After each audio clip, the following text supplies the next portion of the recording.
Everyone, thank you for joining us today.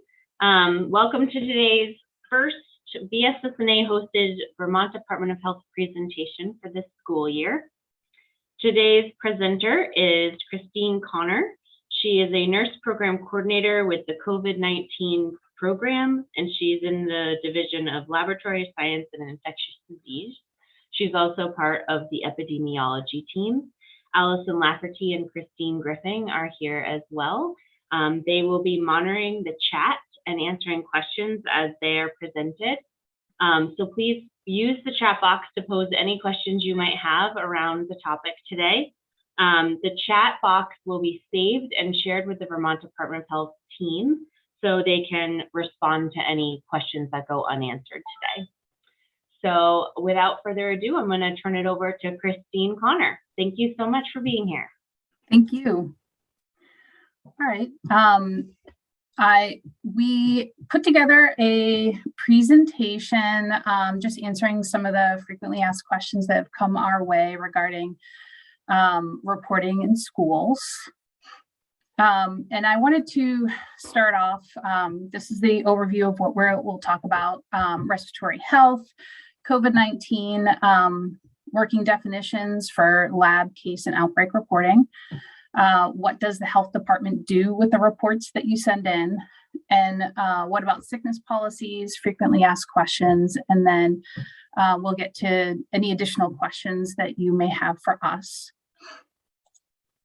I want to start off just talking about respiratory health in general. Fall and winter months are historically related to increased respiratory disease in the community, and we're already seeing increased reports of respiratory illness in children and adolescents.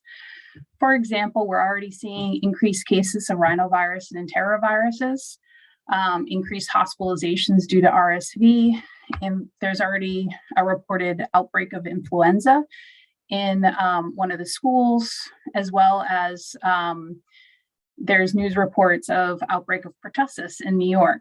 And I don't share this to alarm everyone, but just to remind you that although COVID-19 is still very much a concern, and we want you to be cognizant of that in your school, we also want you to remember that there's also all these other respiratory diseases that can be equally harmful or even more harmful to our students. And as such, this is why the guidance from both Vermont Department of Health as well as CDC, the biggest message is sick students and staff should stay home. So schools should follow their pre-COVID-19 sick policies when assessing symptomatic individuals. So how severe are their symptoms? It's mild, moderate. I didn't include severe because I would hope that any severe illnesses would be sent to their providers. Can they participate in class activities? I think that that's the biggest measurement that schools use when children come in with symptoms. COVID-19 symptoms are similar to symptoms for other respiratory infections. So although COVID-19 tests are available at home and in school to identify active SARS-CoV-2 infection, a negative test does not negate the concern for infection by other viruses and bacteria.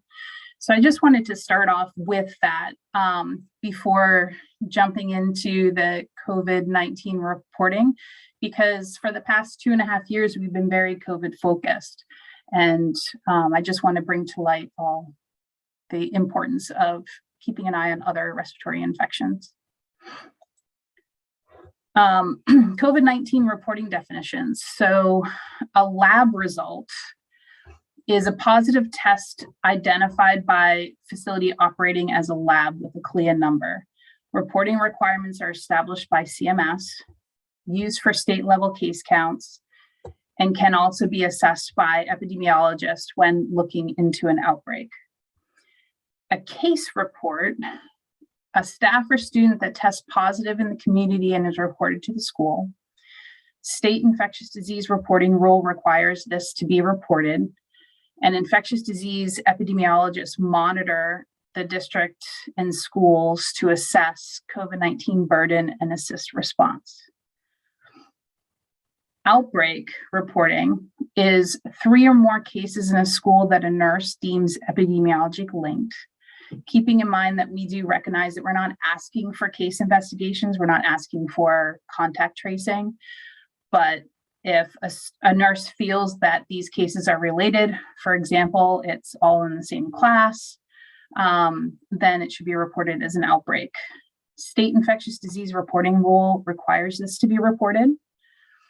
It's complicated to define end of outbreak in schools because it's an open environment, so difficult to assess community transmission versus in school, unlike closed situations that we would see in a long-term care facility or Department of Corrections.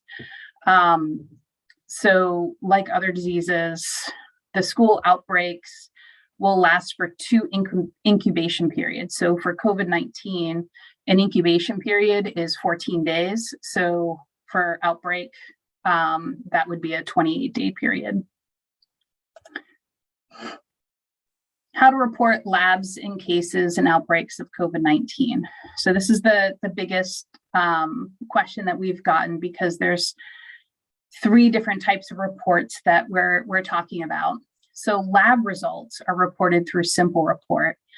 So COVID-19 tests administered at the school should be reported using Simple Report. And Simple Report is a federal reporting system for facilities that function as labs. So in the school, if you're performing a test, then that needs to be reported. So specifically the COVID-19 test should be reported through Simple Report. Case reports. This is an online reporting tool that the Vermont Department of Health put together to facilitate a way to report these cases. So instead of having to call with the information, to be able to put it into this online tool. So school nurses are required to report cases of students and or staff that become aware of positive reports, positive cases. And then school nurses should not investigate to determine if case was in school during infectious period. Again, we're not asking for contact tracing or case investigations. We're just saying that once you're made aware that there's a positive case at the school, then put that into the reporting tool. And then outbreak reports, also an online reporting tool that the Vermont Department of Health have provided to facilitate reporting, is put in when the nurse believes that there's 3 or more cases that are epidemiologically linked. What should I do with a positive lab test? So how to submit a positive test performed in the school. Again, this is reflecting what I've already covered. You want to report using the Simple Report online. And then report the positive lab result via Simple Report is your sole obligation, meaning that once you've put it into Simple Report, this is again a test that you've performed at the school. Once you put it in the Simple Report, you don't need to do another case report in addition to the Simple Report. That information already gets sent to the Vermont Department of Health, so you don't need to report it again in another way. School health officials are required to report per the reportable and communicable disease rule. The school may define who that task can be delegated to. For example, administrative personnel, UAP, LNA, nursing student, etc. And then what to do with case reports. So the case report, unlike the Simple Report, this is for when a positive result is reported to the school. So this is not the school administered test, but when a parent or staff is calling in saying that there was a positive result. And then reporting the case is your sole obligation. So you don't need to do it also in Simple Report, because again, that's related to tests that you directly do, but put it into the case report. The school health officials, again, are required to report per the reportable and communicable disease rule, and it may be delegated. And so the schools can define who that can be delegated to. And then how to submit an outbreak report. So these, in addition to case reports or in addition to test results putting into simple report. The outbreak reporting tool is just a way of alerting the Vermont Department of Health that now you have a cluster that you're concerned about, and you're concerned that it might be an outbreak in your school. So while new cases still need to be reported, you don't need to resubmit an outbreak. If there is a new cluster of cases in your school during an ongoing transmission of the initial outbreak during that 28 days, that 28-day monitoring period, you don't need to report it as a new outbreak. However, if there's a new cluster of cases in your school that you feel is separate from the original outbreak, you can report it as a separate outbreak. For example, if you're in a K through 12 school and your initial outbreak was in the lower grades, and now you've got another cluster in the higher grades, and it doesn't seem to be related, or a team outbreak has happened. If you feel it's a new outbreak, report it as a new outbreak. If you don't know, it's okay to leave it as the original outbreak. You can have that discussion with the local health staff member that you work with regarding COVID-19, and talk about any concerns you have if there are multiple clusters. And again, as a reminder that school health officials are required to report per the rule, and who actually enters that into the tool can be designated by the school. So follow-up for submitted COVID-19 reports. All of the information that you report, the Vermont Department of Health receives that. And our structure is we have a team that Alice and Christina and I are all part of in the central office, but you also have local health staff who work directly with their community partners, which include the schools. So many of you already know who your local health contact is, whether it's a nurse or an epidemiologist that helps you with COVID-19 information, inquiries, and support. So your local health office will continue to monitor any labs and cases associated with the school that come in through reporting tools. They'll work with you regarding the outbreak period and letting you know when that outbreak period has ended, that 28-day monitoring period. And you and the local health office, if you and the local health office think that an outbreak is ongoing, meaning that at the end of the 28 days, if you feel like you're still getting several new cases and it's not ended, you can work with the local health office to determine whether this is an end of one outbreak and the start of a new one, or whether the end date needs to be extended. So you want to consult with your local health office regarding, new outbreaks versus ending all outbreaks.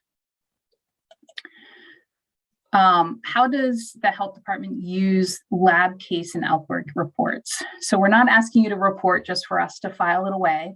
This information is very important for us and inform public health response in the community. So lab reports establish case counts. We particularly pay attention to rates in the school age and adult age groups, as well as other demographic information. So when you put in that information, it through simple report, it feeds into our reporting tools. So we get that information and we monitor that. Case reports, we look by district and school for a qualitative understanding of current COVID-19 burden on the schools. And both are available as information to investigate outbreaks or for general awareness of COVID situation in the district. When you file an outbreak report, this helps the health department prepare to assist schools and communities that are seeing outbreaks, a rough but useful measure of COVID burden. School outbreaks have been a signal of later outbreaks in the community, specifically in higher risk populations. And outbreak reports also help the health department encourage heightened awareness among other facilities, such as long-term care facilities in areas with many outbreaks. So for the school year 22-23, regarding COVID-19, Testing is not required. However, that is a tool that is available to identify if symptomatic students have COVID, and either negatively to attend or positively to keep a symptomatic student out of school, meaning that students don't need to have it's not required for them to have a negative test to come back to school, and it's not required that they take the test.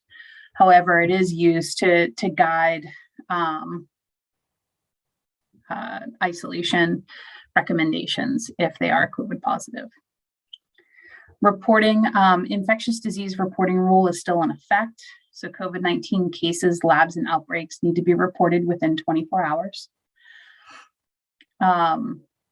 We don't ask for you to work the weekends to get reporting, especially if there are reports that come in over the weekend.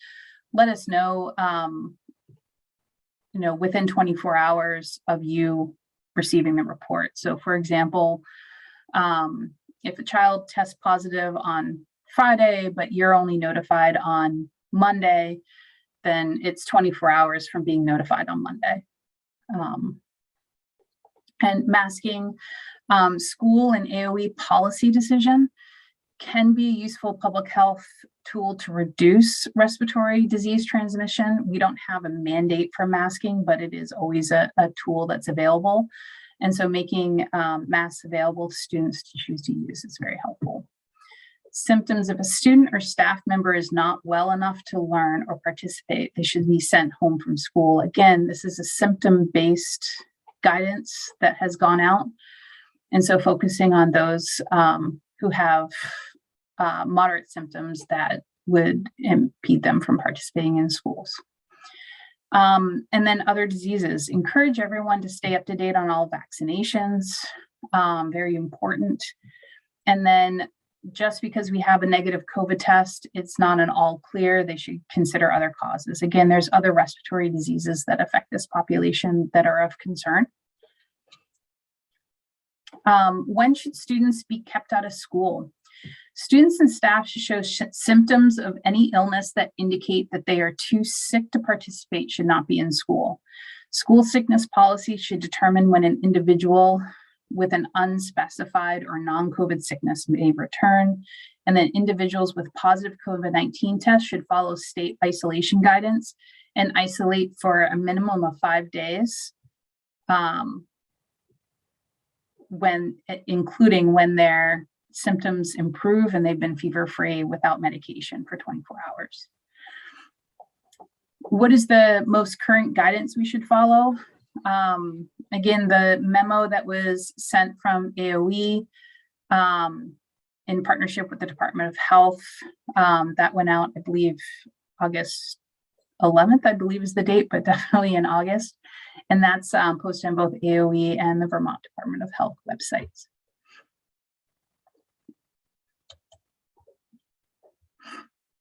Why does Vermont require us to use Simple Report?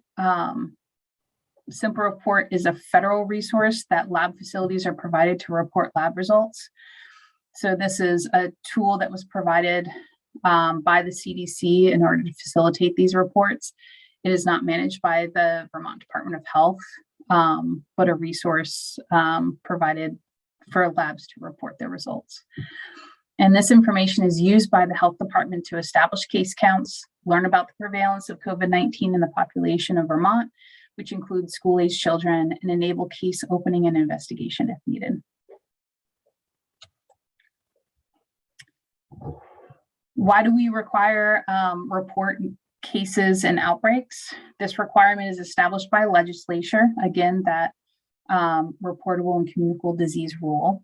And this information is used by the health department to learn about the epidemiology of COVID-19 in school communities, understand the prevalence and burden of COVID-19 in school communities, and prepare to provide support for schools, school districts, and families in the events that outbreaks and other situations of concern. Why is the health department counting school outbreaks this way? To determine the end of the outbreak in a school setting is less clear than in most closed situations, as I've mentioned previously.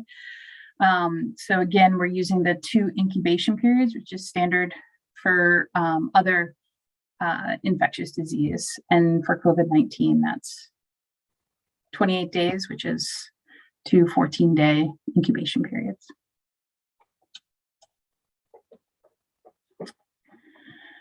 What should a school in an outbreak do with new cases?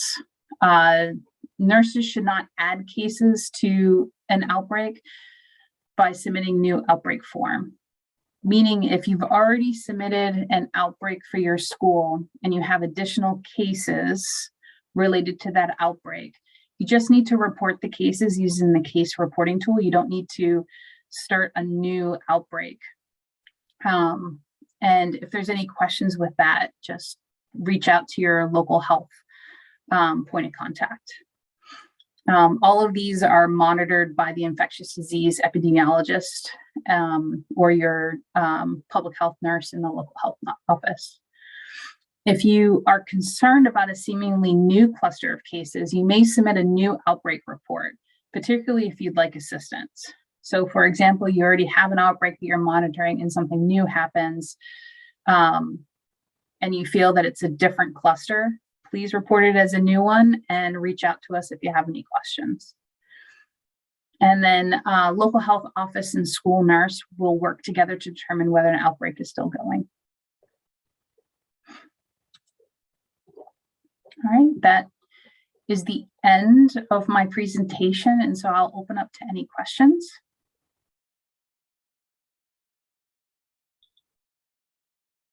Diana, go ahead and unmute and ask your question.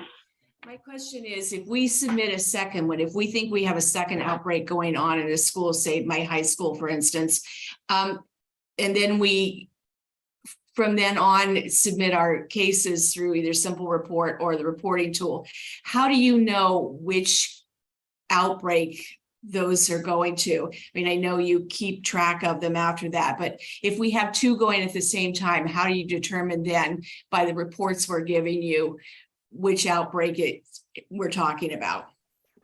That's a great question. And that would be part of the dialogue with the local health person that you'd be working with. So the school liaison or the epidemiologist at the local health office would be in contact with you if you had more than one outbreak going on in the school. And so sometimes it might be something obvious where you have an outbreak in kindergarten, you have an outbreak in the senior classes. We can just go by age because it'll be obvious that it'll be separated, but sometimes it won't be as clear. And that's where we would just have that conversation with you and make note of how that's distinguished. Thank you.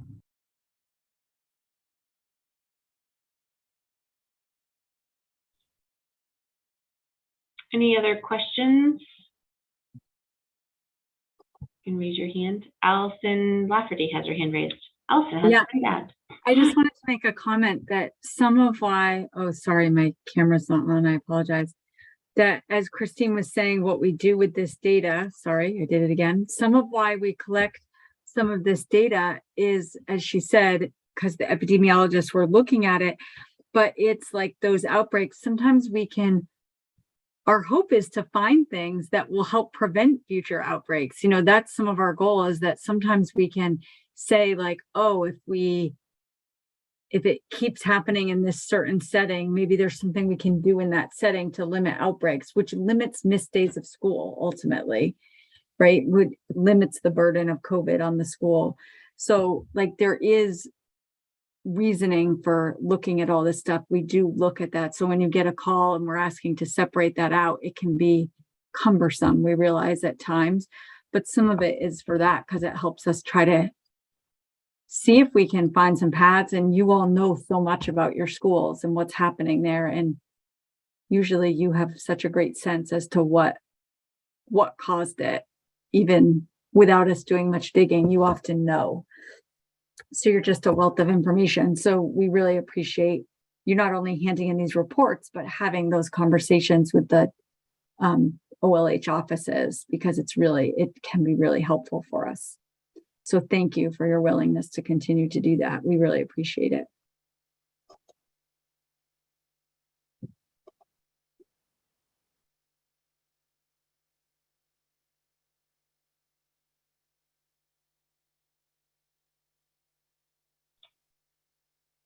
Any other questions? Clayton Wetzel.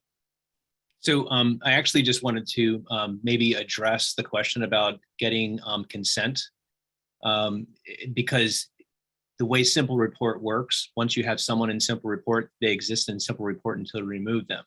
And I thought that the memo that we got from the Department of Health the other day, it talks about consent and that we get annual consent for many other things, like annual student health questionnaires, because things change.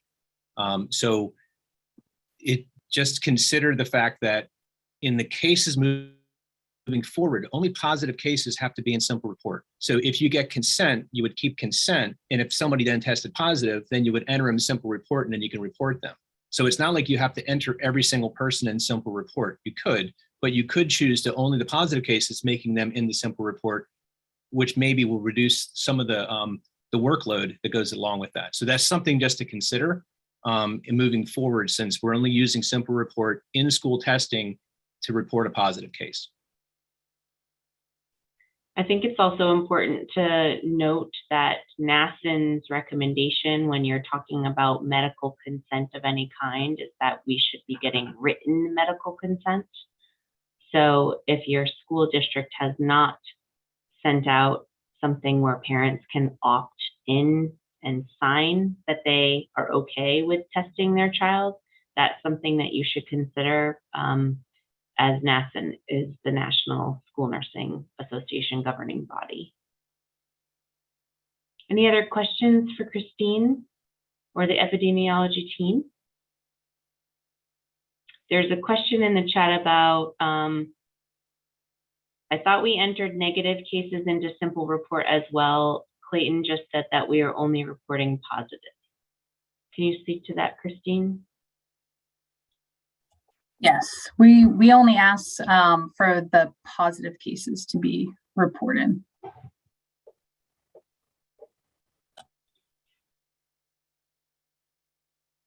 And then if I send a test home and the student tests positive at home, is it reported by the parent or the nurse? And should we be sending LAMP tests home? If a home test is sent home, and the student is test positive, then that gets reported under case reports, but not Simple Report, because the nurse did not administer that test.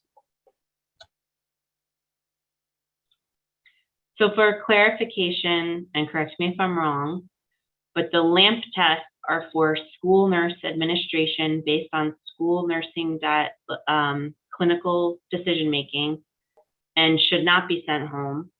But the rapid antigen tests that are sent home can then be, if they are positive at home, can be reported through self-reporting by the parent on the website, or Yes. by us in your in the other non-Simple Report form. Right, so the self-report by the parent regarding the positive test doesn't change the reporting requirement by the school to report the case. So we definitely want parents to, we want people who test at home in general to self-report. However, any positive cases known by the school nurse still need to be reported through case report.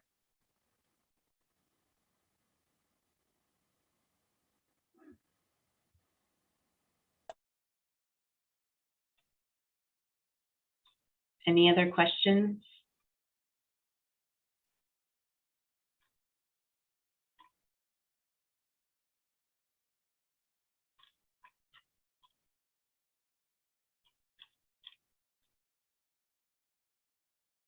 I don't see any other questions in the chat.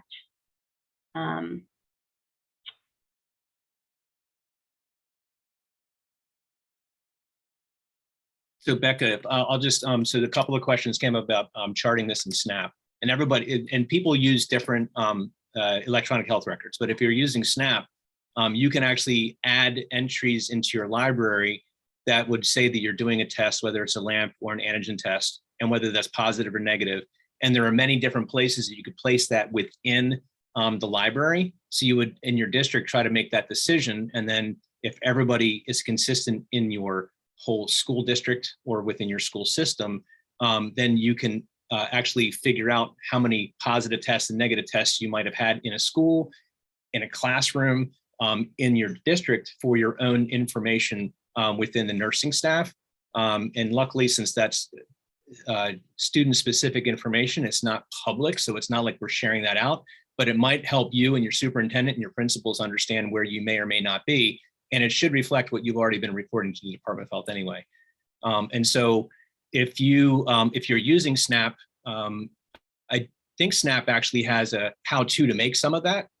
If not, you can go and find out how to add stuff to the library. Now, and I can do screenshots if folks are interested. I can screenshot how we set it up in HEUSD, but we can't share templates, and everyone's library is different. So it might look a little different where you would actually put it. But if that would be helpful, and it also looked like Jolene is also doing something with that. So she may also have an example of how it looks for her school district. And then people can use that to then determine what the best way is, because it is helpful to chart that. And if you have a template and it exists in the library, you can actually run reports off of it. So it's even more usable data.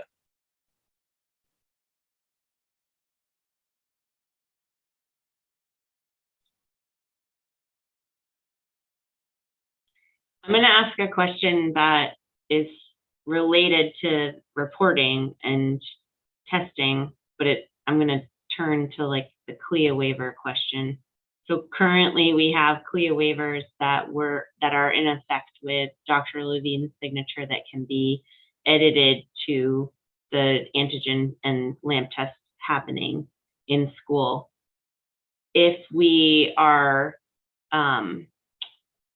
if at the end of the school year, we're in the application processes now, but if a school for some reason doesn't get that CLIA waiver in, should they still be testing until they get the CLIA waiver back, or should they stop testing until they have an active CLIA waiver again?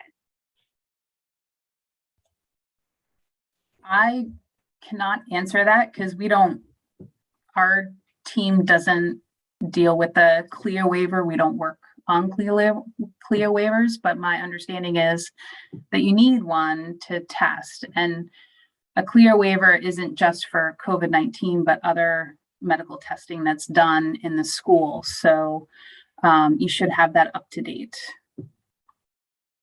But I don't know what any grace periods. And Caitlin says to talk to school legal counsel about it as well,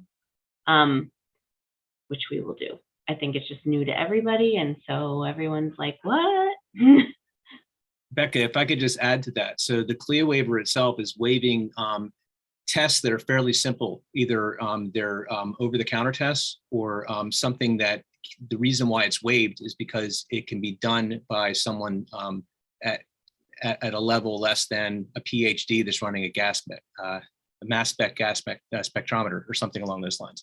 And so they don't require a doctor's order necessarily. So adding the over-the-counter COVID tests, and if you're doing any type, if you're doing blood glucose and those types of things, there are specific systems that are waived, and you just have to find out if that system is waived or not, and you can add that. So because it's already been waived, that means it is simple enough that it can be under your waiver. No doctor's order will be required for any of those. If you have students that have specific glucometers or ketone meters or ketone strips,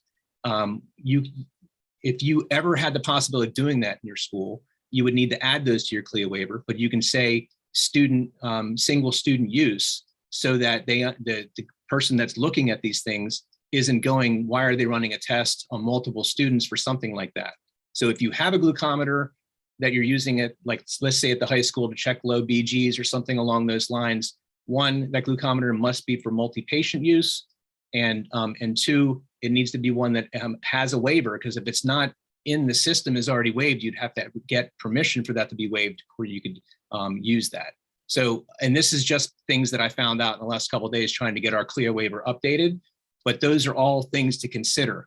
But anything you're asking for a CLIA waiver on has to already be CLIA waived, or it can't be part of your CLIA waiver. You'd actually have to have a laboratory, and then it falls under CLIA, not waived.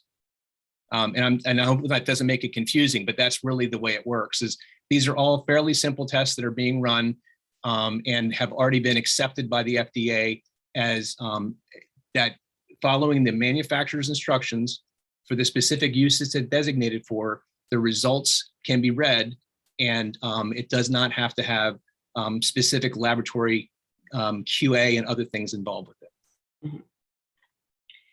And just for clarity, if you don't know what we're talking about, if you did not receive the email from Caitlin Costes that went out to all the school nurses in the state, if you did not receive the email with the attachment about the CLIA waiver FAQ and the COVID CLIA waiver FAQ, then please email Caitlin, because it means you're not on her listserv.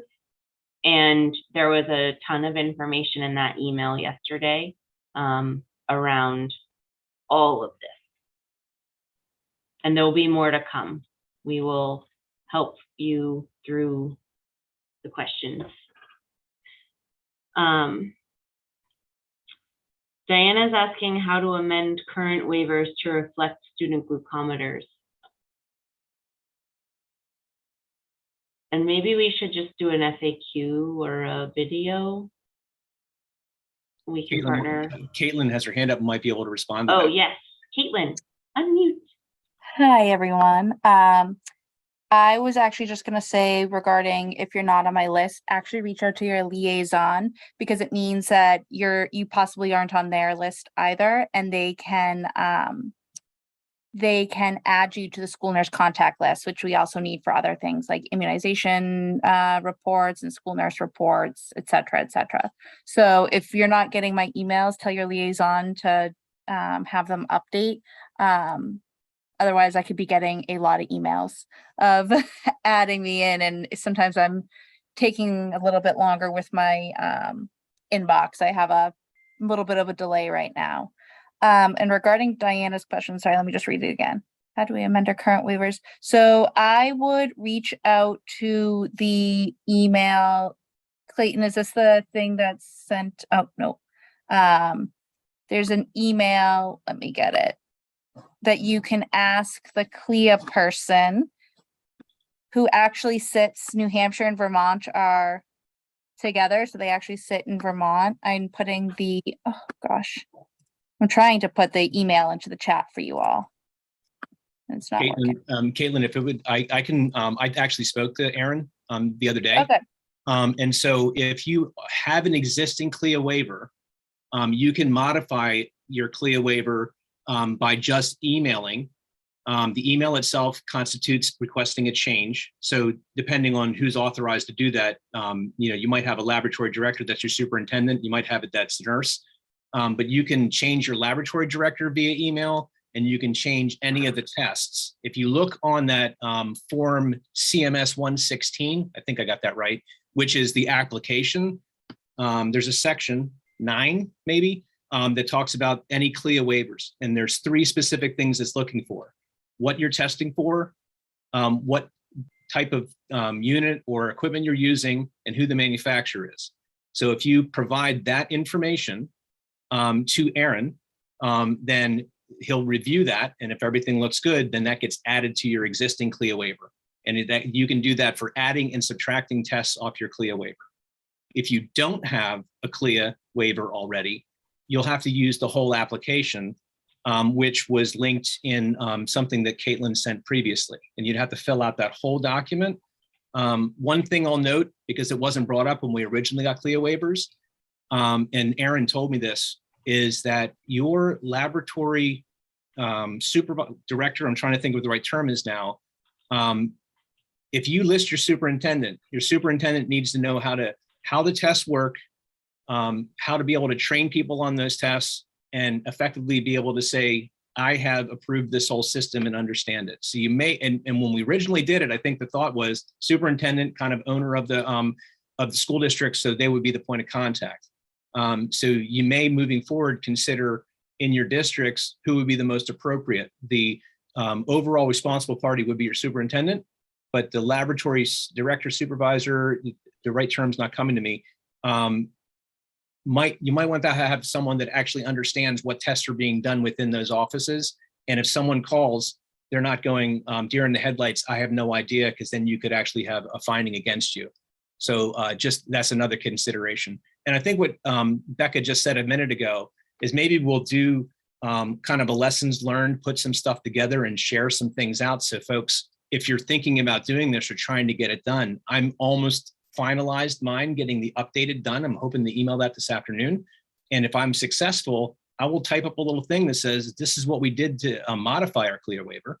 And that would, anybody that then can use that, maybe that will, and I told Aaron I was going to do that because it would be less emails and phone calls and things that he's trying to do, and we can all get smarter together. And Caitlin, and I asked Aaron, and he said that was cool. And so hopefully I'm not overstepping my bounds there. But it was one of those where I said the VSSNA, not Clayton personally, but the VSSNA would try to help folks get through this if we could. Okay, so I'm going to bring the conversation from CLIA waiver back around to what we were originally here to talk about today, which is COVID reporting and outbreaks and those types of things, just to make sure while we have our experts here that there are no more questions. And if there are, please don't be shy.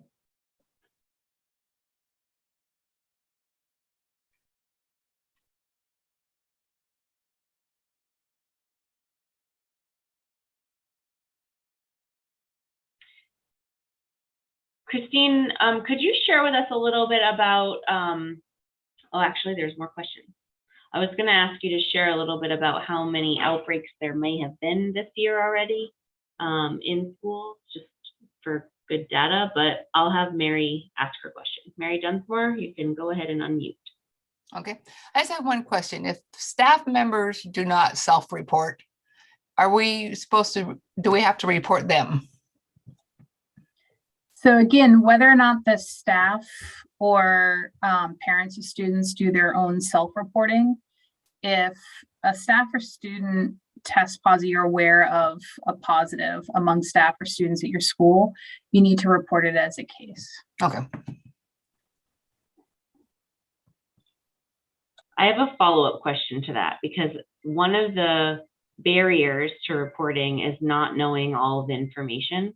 And sometimes when you have a sick staff member, it sounds dumb, but like when you call them, they don't answer and you can't get that information. So is it okay to report it when we can, if we can't report it that day? Yes, if you don't have all of the information, you know, please report it when you do have all the information. You can always let your local health office point of contact know that you have you know, staff member out, and you'll put it into the case report when you have all of the demographic information. Thank you. Dusty? My question fell on, we've had a couple of teachers out and I don't have like all the contact information for them, like their birth dates. So I had a year, so I just put 0101 in the birth date, but that's not their real birth date, but I wanted to get it in. I'm just not sure where to find all that information on the teachers. I got it for the students. That is a tricky. If, in case you don't know, Christine, when we ask HR, sometimes they will not give that information out because it's confidential.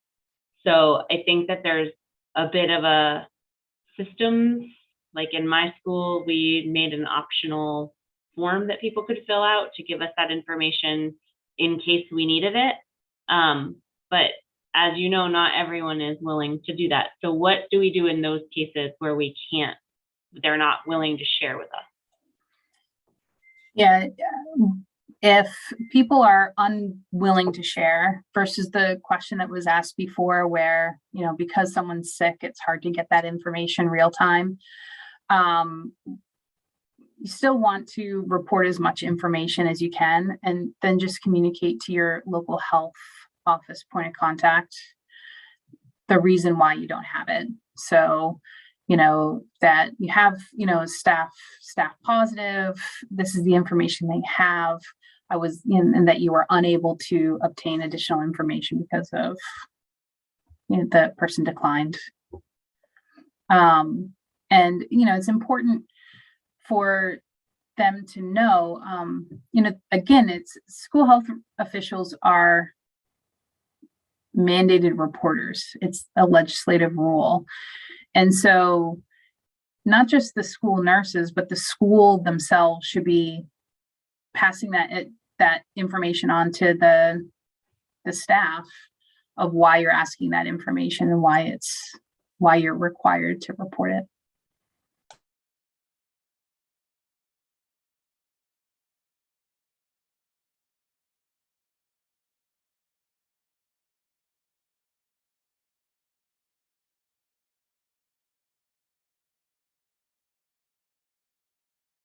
I think you're on mute, Becca.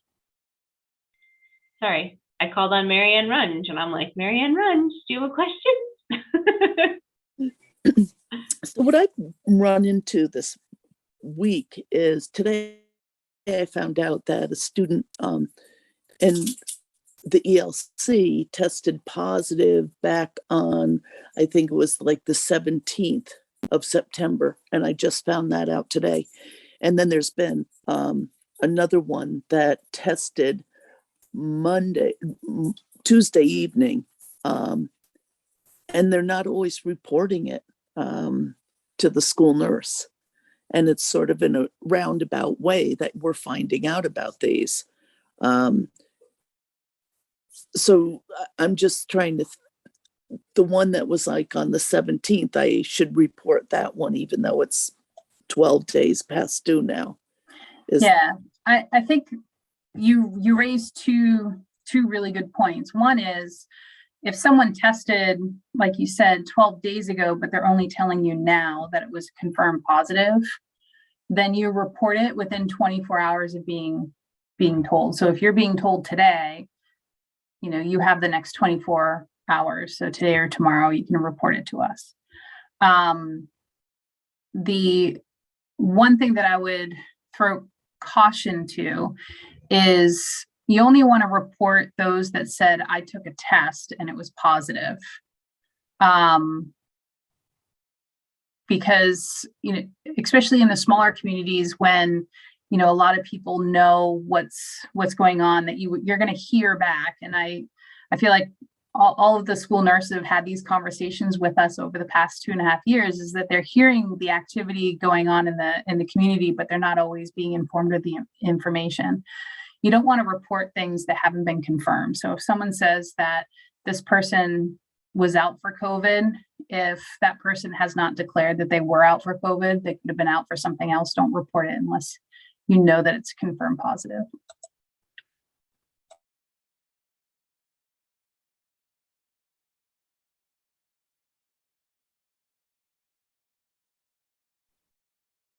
Any other questions?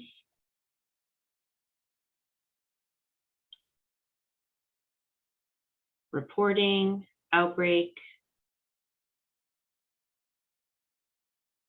Can we just gloss over, moving away from COVID, can we gloss over reporting other communicable diseases?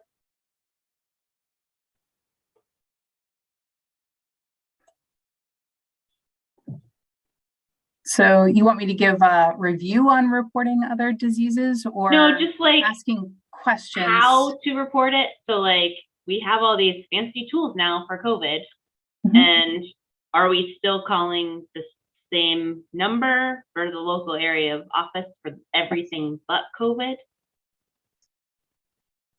I just want some clarity for everyone. Like, sorry, I was on mute, but yes, right now that reporting tool is specific to COVID. We have talked about opening it up to other infectious diseases, but right now it's specific to COVID because of the burden of COVID currently in the community. But the process for reporting other cases and outbreaks hasn't changed. So for example, if you have influenza-like illness or confirmed flu, there's a form that you can fill out, and that's available on the Vermont Department of Health website. And then you can also call the 7240 number to report. thank you so much, Christine, for coming, and thank you, Allison and Christine, for monitoring the chat and for sharing all your expertise with us and helping us stay in line and knowing why we're doing everything. I think that's a big part of sometimes the barrier is just that we need to know why and how, and having you as partners is really helpful. So thank you so much for this presentation today. And Caitlin, thank you for your leadership and for making sure that we have the information that is being uncovered day to day. So thank you so much.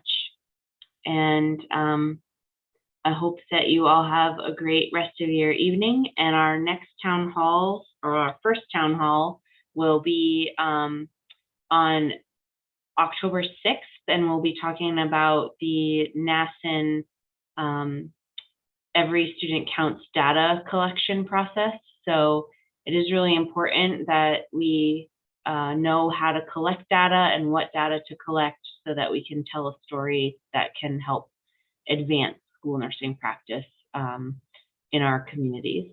So please sign up for the town halls and look for the link for October 6th.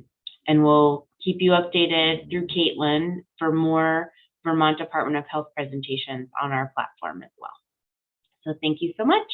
Have a great night.